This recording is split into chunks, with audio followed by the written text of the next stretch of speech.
വറഹ്മത്തുള്ളാഹി തആല വബറകാതുഹു. അൽഹംദുലില്ലാഹ് വസ്സലാത്തു വസ്സലാമു അലാ അഷ്റഫി റസൂലില്ലാഹി വഅലാ ആലിഹി വസഹ്ബിഹി അജ്മഈൻ അമ്മാ ബഅദ്. ഏറ്റവും ബഹുമാനാദം നിറഞ്ഞ ഉസ്താദുമാരും എൻ്റെ ശബ്ദം ശ്രവിക്കുന്ന നല്ലവരായ മുതഅല്ലിം സുഹൃത്തുക്കൾ, ഈ അസുലഭ മുഹൂർത്തത്തിൽ ചരിത്രത്തിൻ്റെ ചപ്പിൽ നിന്നും ത്യാഗത്തിൻ്റെ ഒരു ഏട് നിങ്ങൾക്ക് മുമ്പാകെ സമർപ്പിക്കാൻ ഞങ്ങൾ ആഗ്രഹിക്കുകയാണ്.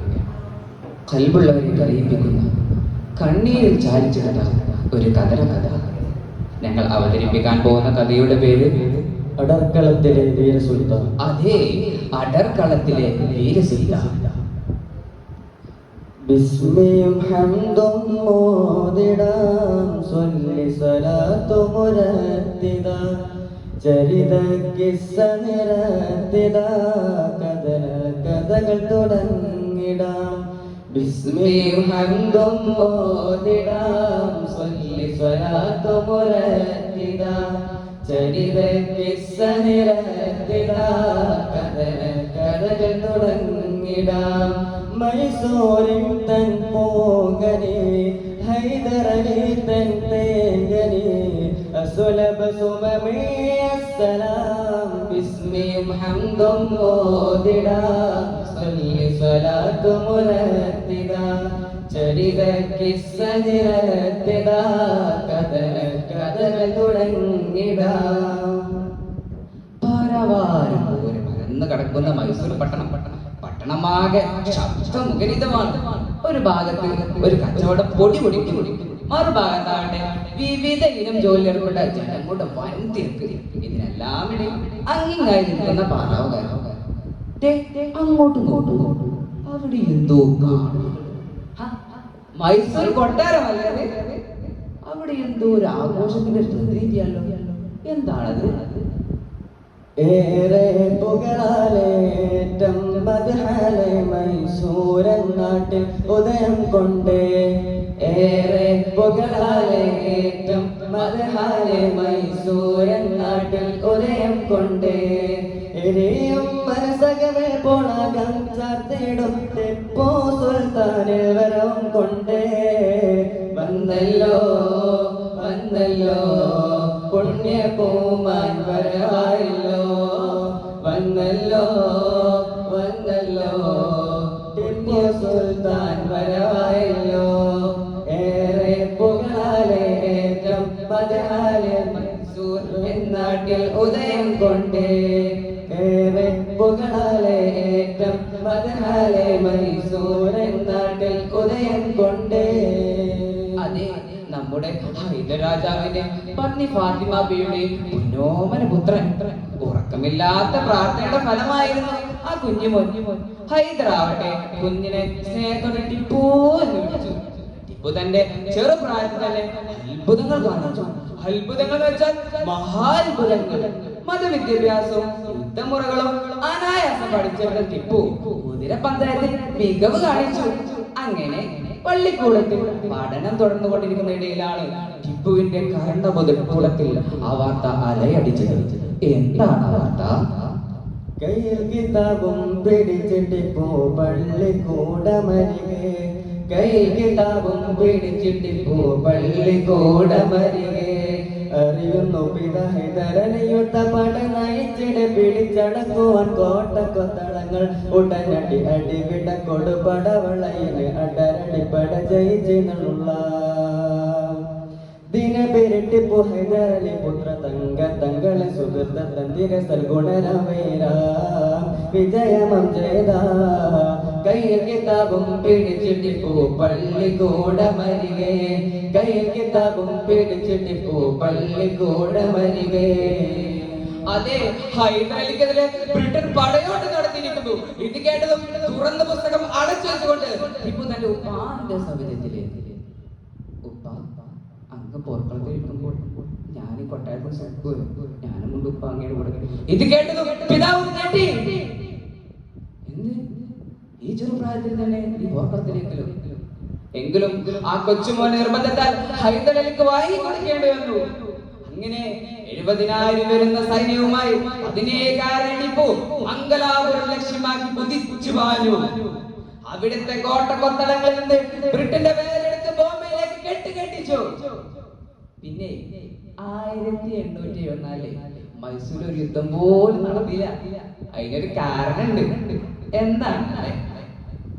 കാനോത്തിൻ്റെയുദിച്ച പോവേ തൂമന്തം തൂകുന്ന പുണ്യമലരെ പുതുനാരി സുൽത്താന ബേഗം വന്നേ മണവാളൻ സുൽത്താനും മുന്നിൽ നിന്നേ. കാനോത്തിൻ്റെയുദിച്ച പോവേ തൂമന്തം തൂകുന്ന പുണ്യമലരെ പുതുനാരി സുൽത്താന ബേഗം വന്നേ മണവാളൻ സുൽത്താനും മുന്നിൽ നിന്നേ. താരകങ്ങളായി ആയിരങ്ങളിൽ മംഗളങ്ങളോതിടുന്നു പാവനനാളിൽ. താരകങ്ങളായി ആയിരങ്ങളിൽ മംഗളങ്ങളോതിടുന്നു പാവനനാളിൽ. കാനോത്തിൻ്റെയുദിച്ച പോവേ തൂമന്തം തൂകുന്ന പുണ്യമലരെ കാനോത്തിൻ്റെയുദിച്ച പോവേ തൂമന്തം തൂകുന്ന പുണ്യമലരെ. അതെ, കാരണം മറ്റൊന്നുമല്ല, ആ വർഷമാണ് നമ്മുടെ ടിപ്പുവിന്റെ വിവാഹം നടന്നത്. ചുവന്ന തുടുത്ത മുഖം, വാട്ടിയെടുത്ത ശരീരം. നമ്മുടെ ടിപ്പുവിനെ കണ്ടാൽ ആഗ്രഹിക്കാത്തവർ അന്ന് ആരും തന്നെ ഉണ്ടായിരുന്നില്ല. അങ്ങനെ ടിപ്പുവിന്റെ ജീവിതത്തിലേക്ക് വധുവായി സുൽത്താന ബീഗം കടന്നു വന്നു. ആഘോഷങ്ങൾ പൊടിപൊടിക്കുന്ന ഇടയിലാണ് ഏവരെയും ദുഃഖത്തിലാക്കിക്കൊണ്ട് ഹൈദർ അലി ലോകത്തോട് ഇവിടെ പറഞ്ഞു. പിന്നീട് ടിപ്പു അധികാരത്തിലേറി. പിന്നീട് അങ്ങോട്ട് ടിപ്പുവിന്റെ അനന്തമായ പടയോട്ടമായിരുന്നു. മൈസൂർ സാമ്രാജ്യം പടർന്ന് പന്തലിച്ചു.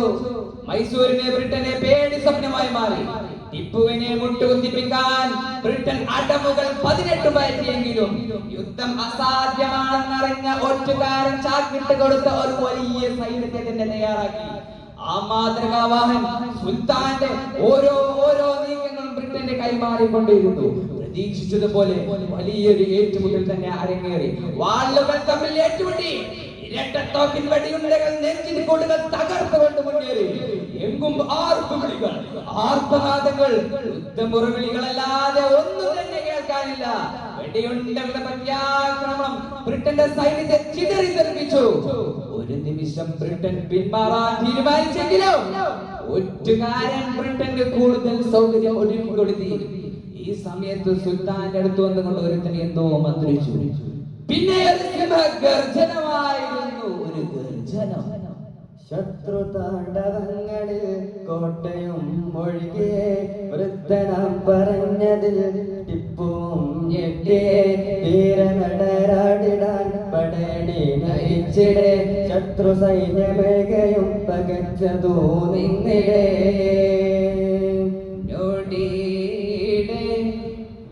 വെടിയുണ്ട തുളച്ചിടുന്നേ. ശത്രു തന്തോ മുഖങ്ങളിൽ ചിരി വിടരുന്നേ. മൈസൂരിൻ രണഭൂവിൽ ഷഹീദാവുന്നേ. ആലമാകെ ടിപ്പുവിൽ നൽ സലാമോതുന്നേ. ഇപ്പൊ പൊട്ടിത്തെറിച്ചു. ആരിവിടെ? എവിടെ എന്റെ തോക്ക്? ഒരു പിടിച്ച വാളും ഇരട്ട തോക്കുമായി ടിപ്പു തന്നെ കുതിര കൊടുത്ത് ചാടി കയറി. തനിക്ക് നേരെ വന്ന ആളുകളെ അരിഞ്ഞു വീഴ്ചകൊണ്ട് ടിപ്പു മുന്നേറി. ഈ സമയത്ത് ഒരുത്തൻ വിളിച്ചു പറഞ്ഞു, ആയുധം തിരികെ വെച്ചാൽ മാപ്പ് തരാൻ ഞങ്ങൾ സന്നദ്ധരാണ്. ഇത് കേട്ടതും ടിപ്പു ഒരു സിംഹത്തെ പോലെ ഇല്ലടാ, ഇല്ല, ഒരിക്കലും ഇല്ലടാ. ഭയന്ന് വിറക്കുന്ന 100 ദിനത്തെക്കാൾ ഉത്തമം പോരാട്ടം തന്നെയാണ്. ഇത് പറഞ്ഞതും കോട്ടക്കൊത്തളങ്ങളിൽ വെടിയുണ്ടകൾ തുരുതുരാ അടിച്ചുകൊണ്ടേയിരുന്നു. ഈ സമയത്ത് മഹാനവറുടെ ഹൃദയത്തിലേക്ക് ഒരു വെടിയുണ്ട തുളച്ചു കയറി. ഇപ്പോൾ നിലം പതിച്ചു, രക്തം പ്രവഹിച്ചു കൊണ്ടേയിരുന്നു.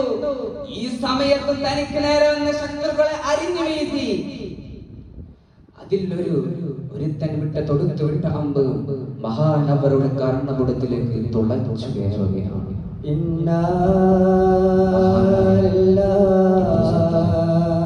നമ്മോട്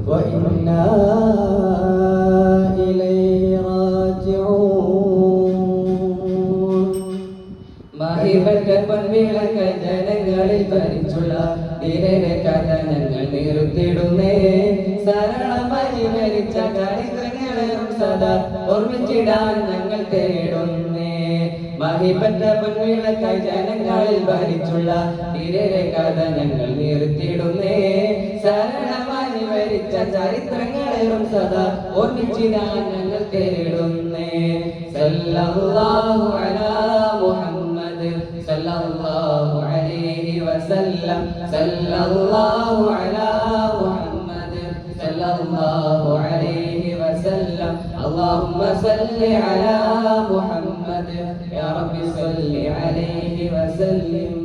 നാളെ മഹാനോട് കൂടെ അള്ളാഹു നമ്മെ ജന്നാത്തുൽ നഈമിൽ ഒരുമിച്ച് കൂടി അനുഗ്രഹിക്കട്ടെ. ഇത്രയും പറഞ്ഞവിടെ നിർത്തുന്നു. അസ്സലാമു അലൈക്കും വറഹ്മത്തുള്ളാഹി തആല വബറകാതുഹു.